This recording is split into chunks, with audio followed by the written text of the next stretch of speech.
Livro Herdeiros do Novo Mundo, de André Luiz Ruiz, pelo Espírito Lúcius, capítulo 29.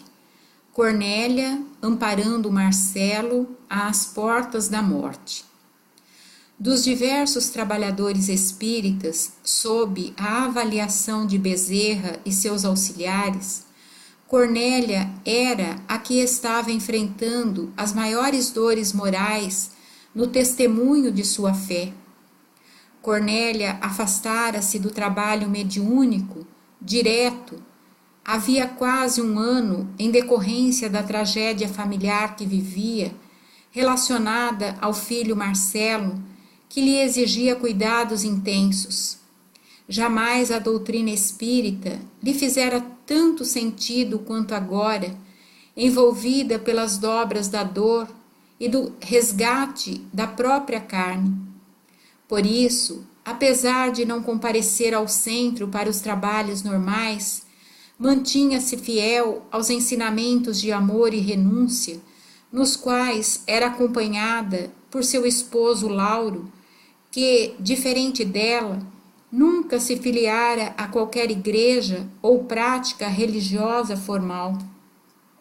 A história de Marcelo e o drama familiar que o envolvia expressava o sentimento de tantos pais e irmãos inseridos no contexto da dor sem remédio que vitima, em geral, os membros mais inexperientes no entendimento das coisas elevadas do espírito. Marcelo, um dos filhos do casal Cornélia e Lauro, rapaz imaturo e pouco afeito às coisas espirituais, desde cedo declarara a própria independência, desejando buscar a liberdade da rua, onde daria vazão às próprias inclinações, sem se sentir vigiado pelos olhares paternos, nem atormentado pelos deveres familiares, notadamente o de conduzir-se de acordo com os ensinamentos recebidos. Tratava-se de um espírito sem compromissos sérios com a vida e que trazia em seu passado diversas peregrinações pelas facilidades destruidoras do caráter sadio.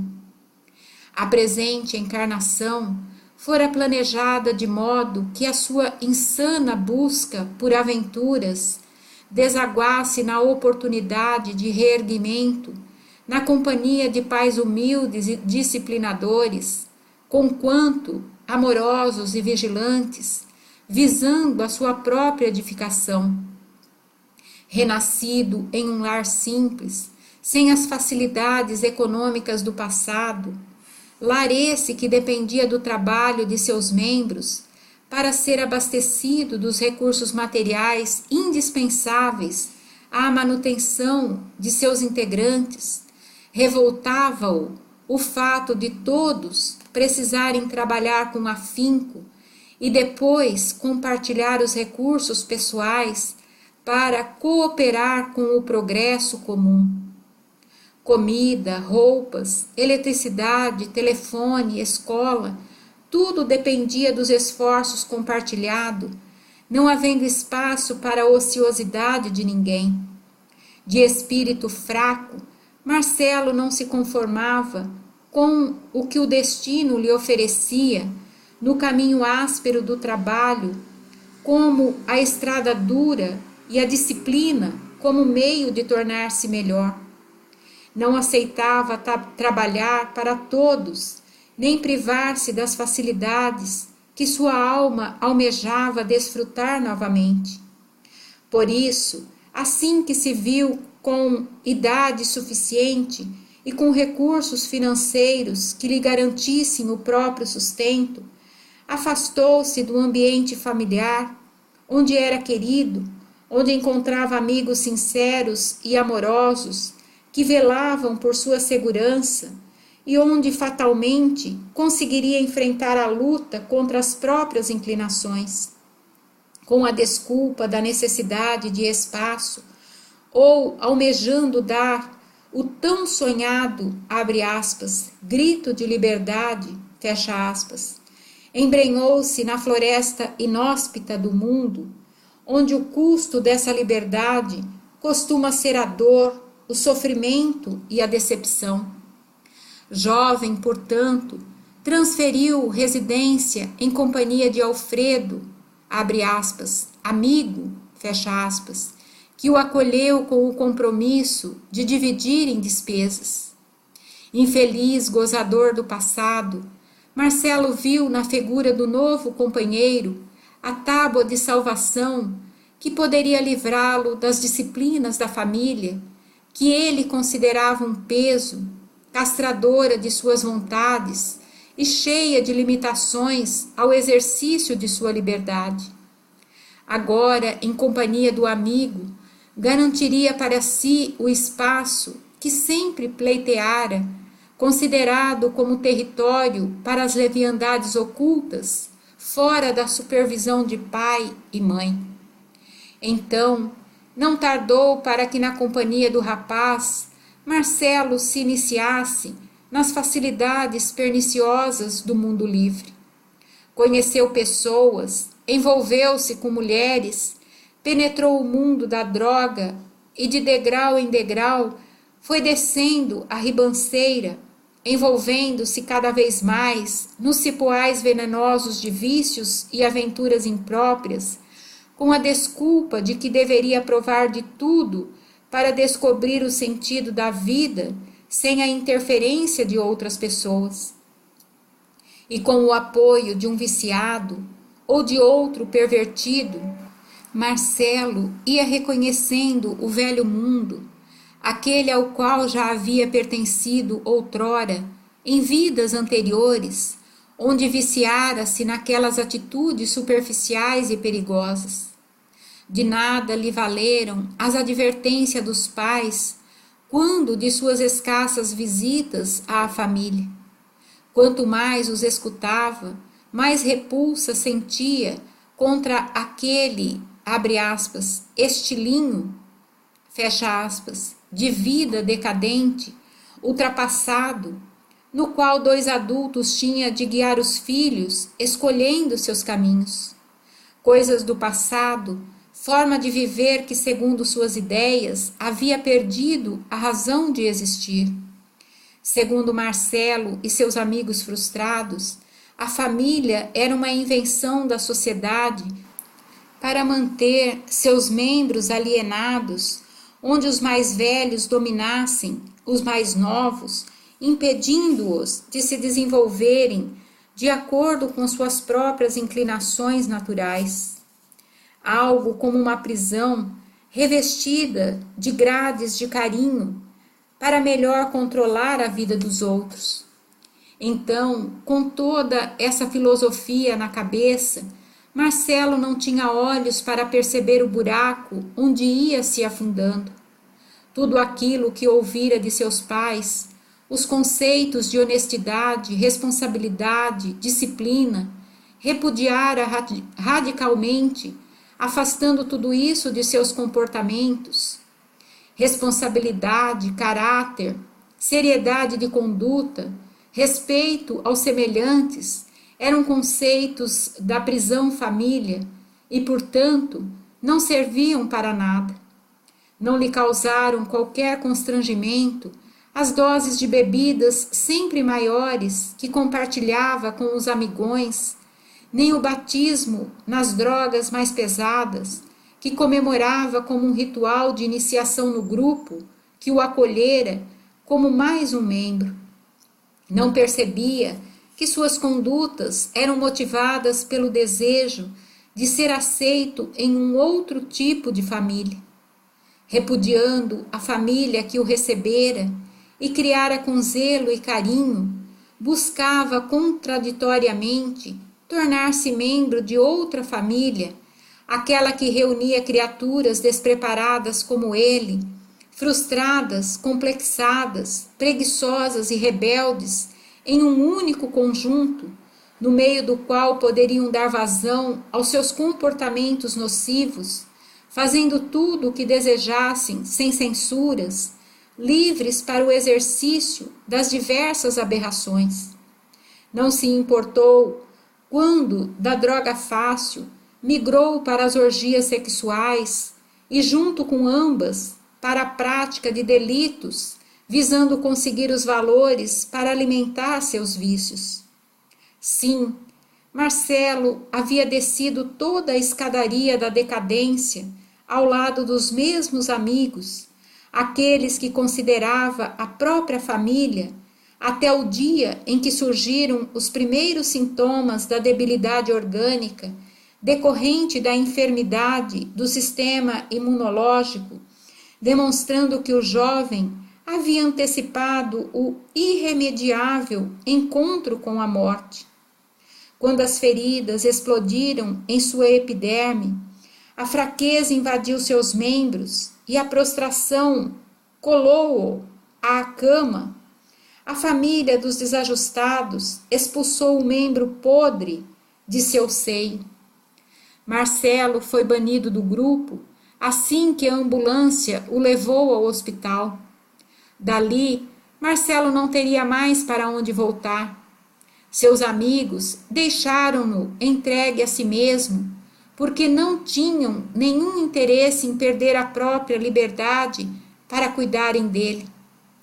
O amigo Alfredo entregou as coisas de Marcelo na portaria do hospital e, para se livrar de qualquer responsabilidade, deixou o nome e o endereço dos pais do rapaz como responsáveis por ele. Já havia mais de 4 anos que o filho não mandava notícias, nem procurava por ninguém. Em casa, no entanto, a dor do afastamento fustigava o coração dos pais. Durante as noites, Cornélia e o marido se angustiavam nas horas da oração, meditando no destino do filho, que sabiam não ser dos melhores. Tinham a convicção de que o rapaz era orgulhoso demais para voltar ao seu lar com a cabeça baixa, além do fato de se presumir senhor de si mesmo para chegar derrotado. Lauro, o genitor, possuía mais extensa a ferida no coração, porquanto doía-lhe a postura de repúdio de Marcelo perante tudo o que ele e a esposa haviam feito para ajudá-lo. A ausência, o sofrimento que seu egoísmo produzia em seus corações, a distância deliberada, as más companhias, eram estiletes no coração do pai, que apesar disso tudo, ainda o amava como antes. Por isso, incontáveis vezes o pai perambulava pela cidade, sempre pensando poder encontrar o filho por acaso. Toda a procura, no entanto, redundava num grande fracasso. Marcelo tivera o cuidado de mentir sobre seu endereço para que não fosse encontrado, evitando ser perturbado. Haviam, pois, perdido totalmente o contato, e só quando o filho os procurava é que se reviam. Mas já se haviam passado 4 anos de silêncio. Cornélia, indo ao centro espírita para as reuniões regulares, em todas elas, colocava o nome do filho na lista de orações, rogando a ajuda espiritual para a proteção do rapaz. Suas preces eram recolhidas pelos mentores da casa com a emoção dos que admiram o amor puro que brota do coração materno ou paterno, ainda que por aqueles que não se fizeram dignos de serem amados. Equiparado ao amor de Deus por seus filhos transviados, o amor de Cornélia era exemplo para os próprios espíritos, que tudo faziam para acalmá-la, tanto quanto ao esposo que em casa não havia amadurecido para o interesse espiritual, apesar de acompanhar Cornélia eventualmente como ouvinte de palestras e recebedor de passes. Ao longo dos anos, a preocupação acerca dos destinos de Marcelo haviam avassalado os pensamentos e desejos de Cornélia, de tal forma que durante a noite seu espírito, ao invés de ir aos trabalhos da instituição onde era esperada para o desempenho das tarefas que lhe eram próprias, saía pelas ruas na busca do filho perdido. Entidades nobres que velavam seus passos a seguiam, controlando-a e protegendo-a de ataques de espíritos agressores, uma vez que desejavam impedir que, mesmo em espírito, Cornélia vislumbrasse a real condição do filho amado. Então, as noites eram infindáveis caminhadas, de becos em becos, expondo-se aos encontros mais assustadores. Nada disso, entretanto, diminuía nela a determinação de encontrar o pobre e infeliz Marcelo. O regresso ao corpo no dia seguinte era carregado de um sentimento de tristeza, apesar do amparo que seu protetor espiritual lhe estendia incessantemente. O amor de Cornélia e a proteção dos amigos invisíveis era o escudo de sua alma contra os ataques das vibrações trevosas dos lugares onde se metia. Algumas vezes, durante o sono, os amigos a procuravam, convocando-a para voltar ao trabalho. Apesar de aceder ao convite por alguns dias, eis que logo depois voltava Cornélia a ausentar-se dos deveres, demandando continuar as buscas infrutíferas. Tudo ia nesse passo, quando um telefonema do hospital trouxe a notícia do paradeiro de Marcelo. Ninguém se apresentava para retirar aquele trapo de gente, nem o setor de assistência social sabia do paradeiro dos amigos a quem Marcelo, insistentemente, pedia que fossem chamados para retirá-lo daquele lugar. Não queria que os pais o vissem, nem que recebessem qualquer solicitação. Aquilo seria a maior vergonha de sua vida, no orgulho gigantesco ferido pela derrocada total.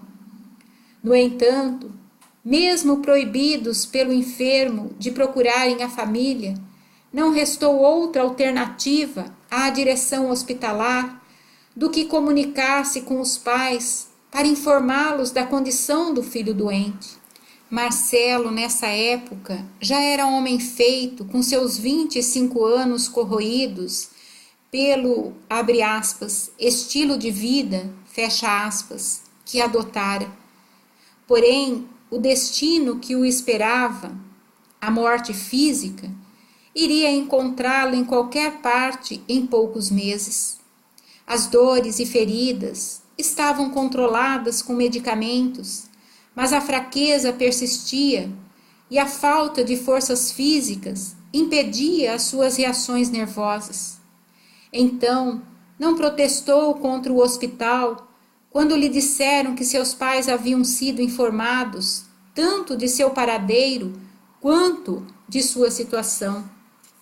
Cornélia e seu marido imediatamente correram para a casa de saúde, com o coração apertado pela dor de quem ama e pela notícia trágica do fim das forças do rapaz. Lauro carregava no coração uma ansiedade mesclada com revolta por tudo que o filho ingrato fizera sua mãe e ele próprio sofrerem. Por que ficou tanto tempo longe, sem dar qualquer notícia? Somos nós quem mais o amamos na terra. Por que fez isso conosco? Eram os pensamentos do pai, que nesse momento procurava calar a insatisfação para que não perturbasse o reencontro que os esperava no hospital. Aquele momento fatalmente seria muito difícil para as partes, mas tanto ela quanto Lauro estavam amparados pelo amor de Ribeiro, que, acompanhando o caso desde o princípio, sabia que Marcelo precisava do sofrimento a fim de que recomeçasse o trajeto da subida espiritual. Muitas vezes se faz necessário esgotar todo o combustível de insanidades para que a alma se declare, finalmente, cansada das leviandades, tendo bebido todo o fel do cálice de desgostos com o qual se desilude, das ilusões cultivadas e das facilidades buscadas com avidez. O quarto coletivo já intimidava os visitantes pelo volume de dor ali acumulada, tanto quanto pelas condições dolorosas dos que ali abrigados, todos em estado terminal. Marcelo não sabia como se dirigir aos pais, tinha consciência de que era um farrapo humano. Apesar disso, orgulho ainda existia como vestimenta defeituosa da alma, a lutar contra a renovação do espírito. Porém, chegara a hora das verdades e estava encerrado o tempo das fantasias. Cornélia dirigiu-se ao leito do filho, no encontro doloroso do amor com a imaturidade. Marcelo, meu filho, foram as únicas palavras que conseguiu dizer, enquanto tentava conter na garganta o choro convulsivo diante do estado aflitivo do rapaz. Mãe, falou a voz fraca do rapaz, não parece, mas sou eu mesmo.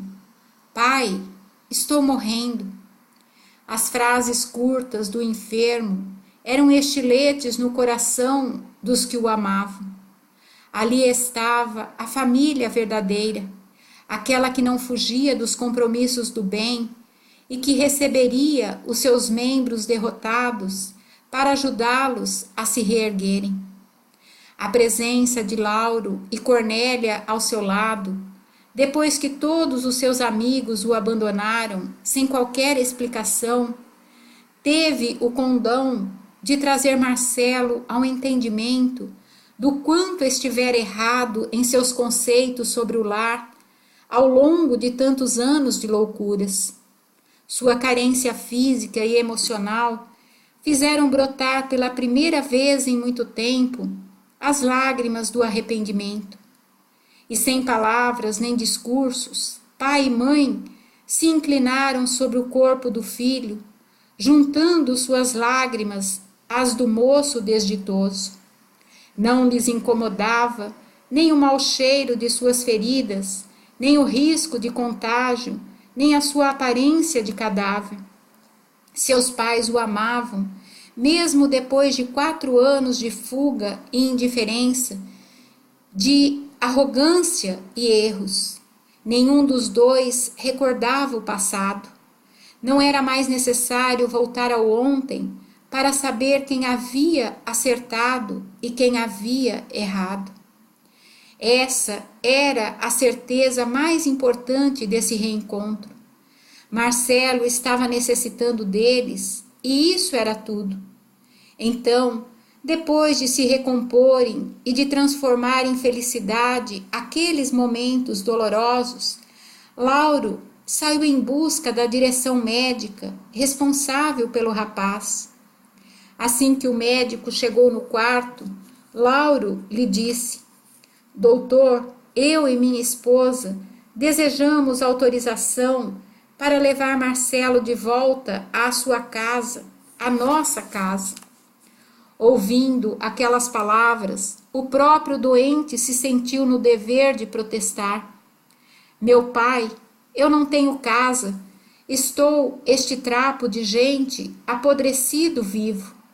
Não é justo que vocês me levem para lá. Chorava de vergonha, soluçava no esforço de resgatar um mínimo de decência. Não, meu filho, este bendito hospital que tem cuidado de você é uma casa abençoada, mas lá é lá, não é mesmo, doutor?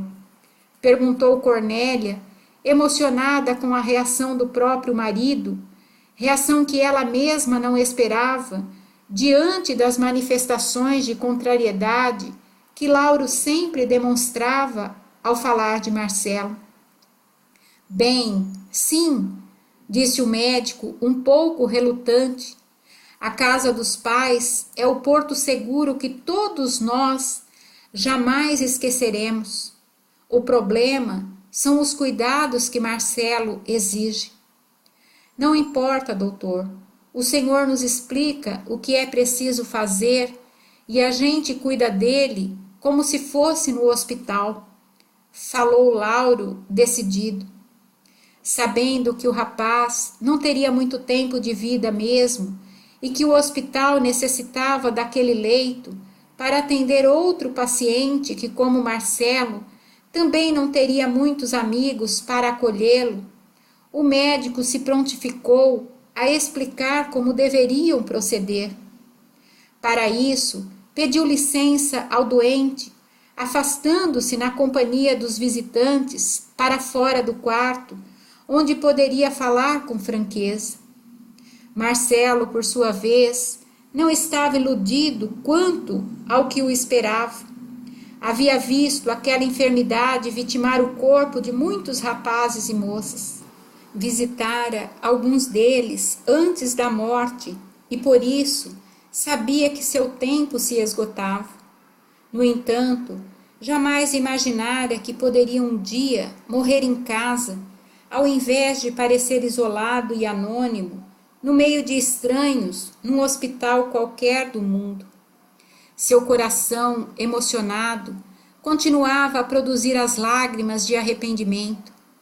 Ribeiro, em espírito ao seu lado, alisava seus poucos e desgrenhados cabelos, infundindo-lhe novas energias para o aproveitamento máximo daquele final de estágio reencarnatório. Ao influxo do amigo espiritual, Marcelo acomodou-se em sereno repouso, como se a esperança viesse a acender a luz da paz no coração. Certamente morreria pelas próprias culpas e excessos. No entanto, morreria nos braços de sua família verdadeira. Poderia pedir desculpas, conseguiria redimir-se ao menos pelas palavras e, quem sabe, servir de exemplos para que jovens e irresponsáveis se iludiam com uma falsa liberdade, aquela que era usada como arma e não como instrumento de crescimento.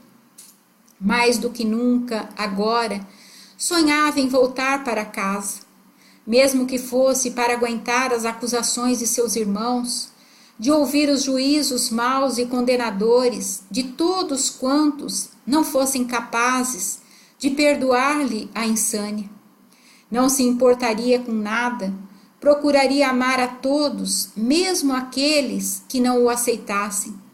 Sabia que tinha culpa nisso tudo e, portanto, compreenderia com humildade e aguentaria o que tivesse de suportar. Todo sacrifício valeria a pena para poder estar novamente sob os cuidados de Cornélia e Laura.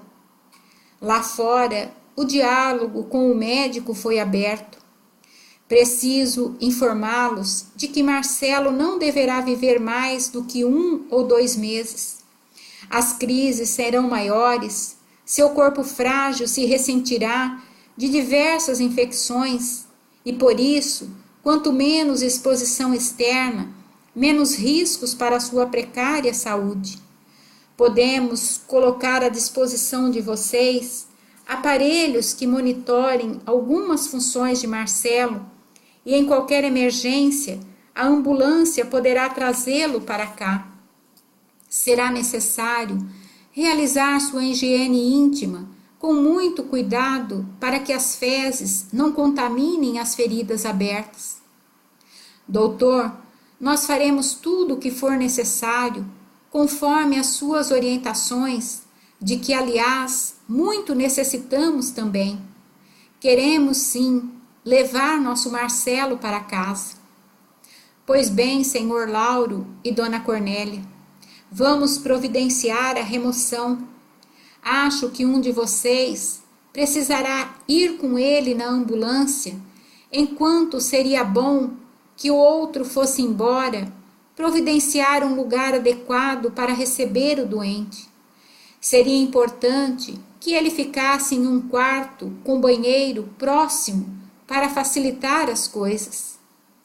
Cornélia olhou para Lauro, como a lhe dizer que era no quarto do casal que o filho ficaria.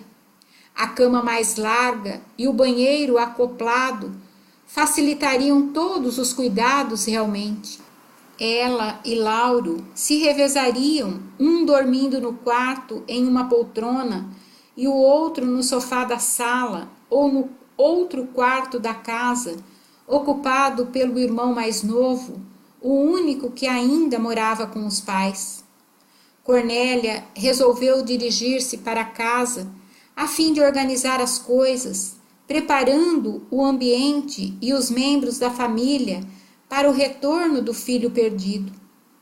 Lauro permaneceria no hospital, assinando os documentos finais e acompanhando o traslado daquele tesouro de amor que recuperaram do lodo, ainda que fosse para tê-lo em suas mãos por apenas mais 30 ou 60 dias. A disposição dos dois enchia o coração do filho de esperança e paz. Por fim, uma família de verdade, pensava o doente. A família que eu sempre tive, mas não sabia que tinha. Obrigado, meu Deus. Obrigado por esta bênção que eu não mereço. Era a oração que o jovem, descrente, inveterado, agora ensaiava com o pensamento, descobrindo o poder do amor como mecanismo de recuperação da alma perdida. Ali começava para Marcelo o reerguimento longamente planejado pelo mundo espiritual. E para Cornélia, Lauro e seus familiares, o testemunho mais importante de suas vidas também era guardado neste período de atendimento às dores daquele infeliz que recuperava a sanidade mental graças às tragédias materiais e morais. A partir daquele dia, todos se sacrificaram para acolher o filho pródigo que regressava ao lar. Na casa espírita, a notícia do reencontro do filho causou alegria, possibilitando a organização da visita fraterna com a aplicação de passes magnéticos e a conversação amiga a benefício do doente. Jurandir e Alberto, acompanhado às vezes por Alfredo ou por Dalva, semanalmente se dirigiam ao lar de Cornélia para fazerem a prece e envolver Marcelo nos banhos vibratórios de esperança e força. As primeiras semanas foram um pouco conturbadas pela dificuldade dos cuidados que seu estado de saúde exigia. No entanto, segundo as próprias orientações do mundo espiritual, Marcelo estabilizaria as funções orgânicas pelo tempo necessário ao aproveitamento das lições que lhe chegavam para limpar as chagas de sua alma. Realmente, as coisas se passaram daquela forma prevista por Ribeiro, com a ação de Bezerra de Menezes, auxiliando no reequilíbrio biológico, visando o aproveitamento das novas oportunidades. A conversa amiga e alegre dos visitantes enchia Marcelo de bom humor. Ele sempre costumava dizer, ao final do encontro: olha, gente, de um jeito ou de outro, eu vou acabar baixando um dia lá nesse centro espírita de vocês, hein? Vocês é que se preparem para me receber. Quando é que voltam aqui? Ora, Marcelo, se você está tão decidido, a gente vai esperar você chegar lá primeiro, respondiam os amigos sorrindo. Ah, não, isso vai demorar um pouco ainda. Preciso da energia de vocês para me recuperar. E como é que pensam que vão conseguir entrar no céu se não for fazendo a caridade para um miserável como eu? A gente não vem aqui por caridade não, Marcelo. A gente vem porque gosta muito de você. Todos sorriam para disfarçar a emoção e a vontade de chorar, enquanto o doente não conseguia guardar as lágrimas no cofre dos olhos, pensando em quanta coisa boa havia perdido em sua vida. Os passes magnéticos e o carinho dos que o circundavam fizeram o vaticínio dos médicos cair por terra. Marcelo ganhara peso, se reequilibrara fisicamente, já conseguia sair da cama e andar até a sala. Olhava o sofá onde seu pai dormia todas as noites para lhe deixar a própria cama. Sentia o calor humano dos irmãos que vinham lhe trazer presentinho todos os dias, lembranças, fotografias, CDs com músicas agradáveis, docinhos e alguns outros agrados. Nenhum deles lhe dirigiu qualquer palavra de censura ou reprimenda, sobretudo porque se deixaram tocar pela compaixão que o seu estado de saúde impunha para si mesmo. Era o próprio Marcelo quem tomara a iniciativa de usar-se como exemplo para que os sobrinhos e o irmão mais novo nunca fizessem o que ele havia feito. Quando se reuniam à sua volta, Marcelo recomendava como quem ensina com suas próprias quedas. Não se iludam com as coisas do mundo, por mais sedutoras que possam parecer. Vejam meu estado. Tenho 25 anos e pareço um velho. Vou viver mais alguns meses, quando em verdade, se tivesse escutado o pai e a mãe, estaria aqui com vocês, sem dar tanto trabalho por muito tempo. Que a vida que me resta pode servir para alguma coisa. Estou como estou por minha culpa, minha leviandade, porque pensava que a família era a prisão de minha liberdade, castradora de minha personalidade. Precisei chegar a isso para entender que a família é o único lugar onde se encontra quem ama a gente de verdade. E suas palavras eram tão sinceras que não havia quem o escutasse e não se emocionasse até o mais profundo de sua alma.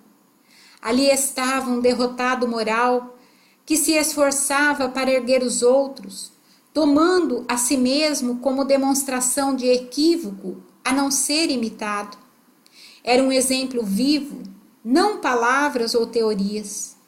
Marcelo estava refundindo os próprios valores. Jerônimo e Adelino acompanharam atentos todo o processo de reencontro do filho perdido, sua volta para casa e os meses que levaram o tratamento de seu espírito, com vistas ao aproveitamento da experiência final, a mais importante de sua vida, encaminhando-se para a desencarnação. Assim, no dia em que o falecimento ocorreu, na serenidade do lar, Marcelo e os membros de sua família estavam reunidos. Nos momentos que antecederam o desenlace, pressentindo a chegada da hora final, o rapaz pediu que todos estivessem com ele naquele quarto que se fizera pequeno e com lágrimas de emoção, pediu que o perdoassem não só pelo sofrimento do passado, mas pelas dificuldades que criara no presente, pelos transtornos que causara na família, pelos gastos que impusera, sem nunca ter cooperado com nada. Suas palavras, nascidas de um coração agora humilde, era o atestado da transformação daquele ser que deixara para trás o charco lodoso da queda moral e se reconstruíra passo a passo no rumo da autolibertação. Descobrira por fim no que consistia a verdadeira liberdade. Orem por mim, meus irmãos. Orem como quem ora por um insano que acordou a tempo de reconhecer suas loucuras. No entanto, estejam certos de que eu só consegui reconhecê-las porque recebi o amor de vocês. Se não fosse isso, talvez ainda restasse o meu interior alucinado a ideia de que o egoísmo e o orgulho são capazes de fazer algo de bom por alguém. Graças a vocês e ao pessoal do centro, vou partir da vida como um devedor feliz, um condenado que se arrependeu sinceramente de seus crimes e que sabe que deverá responder por cada um deles.